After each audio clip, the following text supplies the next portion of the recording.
Well, it's the day before Christmas, and the tradition in my wife's family is always to have chili on Christmas Eve, and it's something that I picked up from them, so I'm going to be making my annual batch of Christmas chili. It's always best to have it with friends. The basic recipe comes from Jeff Smith's The Frugal Gourmet Cooks American. It's the Texas chili recipe, and of course I've added just a little things here and there just to kind of change up the flavors just a little bit. So, why don't we get started? The ingredients for Texas chili are pretty simple. 1 tablespoon of whole cumin seeds. These have been toasted in a 375-degree oven for 10 minutes. You will also need some bacon. I usually buy a pound and only use about 6 slices or so, and we have the rest for breakfast the next day. You'll need some good beef chuck roast, 2 to 3 pounds, and make sure you just trim off a lot of the excess fat. 3 or 4 very large yellow onions. 6 cloves of garlic. If you don't want to take the time to peel the garlic cloves yourself, you can do what I do and simply buy it pre-chopped. 6 fresh jalapeno peppers. Normally I do green jalapeno peppers only, but this year I decided to switch in some red jalapenos as well, just to give a fuller, rounder flavor. 4 tablespoons of commercial chili powder. 1 tablespoon of oregano leaves. You can either use it fresh or simply get it in a jar like I do. 28 ounces of canned tomatoes. You can either use a large can or 2 of the smaller 14-ounce cans as I have done. In addition, I usually have a 3rd can of tomatoes that I've drained the juice from, but I use the tomatoes and not the juice. Finally, and this is strictly optional, you can add some cooked beans. You can either cook them yourselves. Kidney beans, pinto beans work pretty well. I prefer to get canned beans that have their own chili-flavored sauce, and it also stretches it out so you can serve a lot of people. The longest part of this recipe is simply prepping the meat and the vegetables. I usually start with the vegetables first. When you are cutting up the jalapenos, make sure that you remove the seeds and the ribs. That's where a lot of the heat is. Leave just enough so that the chili has a little bit of a kick to it. And of course you can vary the amount that you leave behind depending on how spicy you like it. Next is to chop the onions. You will find that the onions will make you cry a lot less if you leave them in the refrigerator overnight. And then rather than simply trying to remove the brown peel, I usually just remove the top layer of the onion itself. It's a lot easier to come off, and so you spend a lot less time peeling and chopping.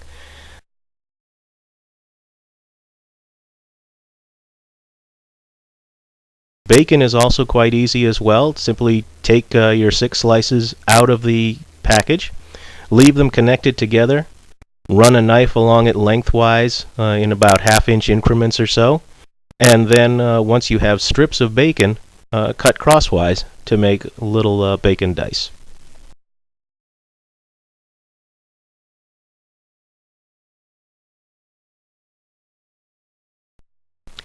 Finally, you'll need to chop up your beef chuck roast. This can be a lot easier if you put your roast in the freezer for about 20 minutes or so. This freezes it just enough so that it will be easier to cut with your knife. Simply cut off a large slab at a time. Cut your slab into strips, stack your strips, and cut your strips into dice. Now that all the ingredients are together, we can start putting it together and head outside. Alright, I'm outside. I've got my coals going. I started them in a chimney, which is something that I recommend. Best way to start coals without using any kind of fluid. I'm going to dump them out on this grate here, and then I'm going to set my Dutch oven on top and start adding my ingredients. Alright, now for outside, we're going to use the 4 ingredients that need the most cooking. So that's going to be our chopped up bacon, our chopped beef, chopped onions, and the red and green jalapenos. So, the first thing we're going to do is add our bacon.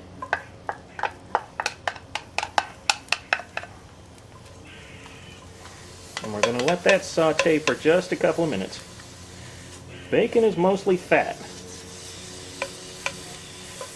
And that's going to provide the fat that we're going to need to saute the rest of our ingredients.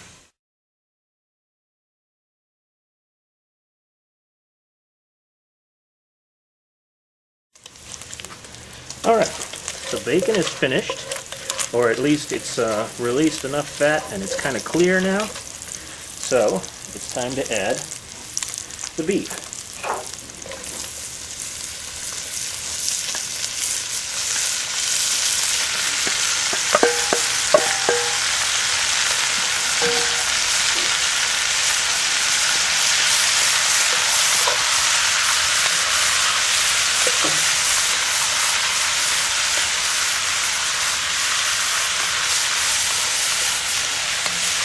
One thing you want to make sure you do is to get this beef good and brown. Alright, the beef is nicely brown now, so it's time to start adding the onions. Onions are something that you probably want to add in batches, because onions are mostly water as well. They will get smaller as they cook.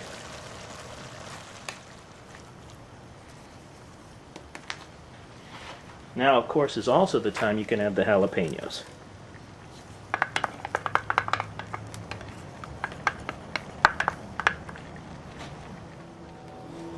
Alright, now comes the good part. While the beef and the bacon and the onions are sauteing, putting the lid back on the barbecue. Because then, all the smoke from the charcoal is going to circulate around and is going to incorporate and infuse itself in all that meat and onions. And that's going to add the extra kick that I hope is going to make this chili really good. You can see the onions have released a lot of their liquid. And they are clear now, and they are starting to brown and caramelize, which will bring out some of their natural sweetness. Now I think we've reached the point where we can add the garlic.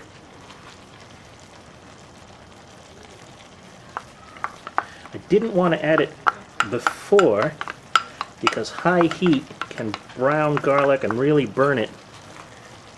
And garlic should be treated very gently. Alright, I've done about as much as I can do here on the outside grill because the coals are going to start dying down very soon and we want to make sure that we have some nice even heat. So we're going to bring this inside to the kitchen, put it on the gas stove where we can control the heat, keep it at low for a very long time. And we're also going to add our other ingredients. Alright, so I'm back in the kitchen and I've got everything going on a nice low heat. The onions have burned down quite a bit, it's lost a lot of their liquid and everything's ready. So we're ready to add all our other ingredients. So, the first thing we want to make sure we add is 2 cans of diced tomatoes with their juice.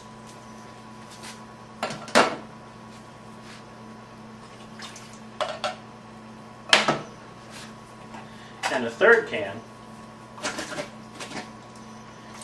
with the juice already taken out. Alright. The next thing we're going to add is our spices. So we've got our toasted cumin seeds, our oregano, and our chili powder. Right. And finally, if you've decided to do the chili bean root, this is the time to add those as well, along with their chili bean gravy. And that's it for now.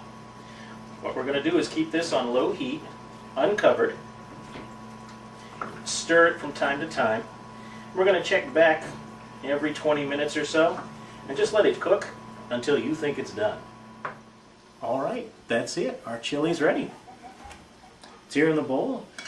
Looks really good.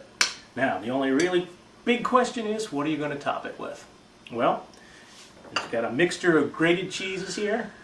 We can have cheddar, Colby, Monterey Jack, any of those would be good. Fritos corn chips, also a delicious thing to put on top of your chili. And if you're like me, I like to cut up a little bit of raw onion and mix that in as well. Mix it all up, enjoy, think of your friends at Christmas, and if you could, say a prayer for Joe. Peace all. Oh, that's the stuff. Oh yeah.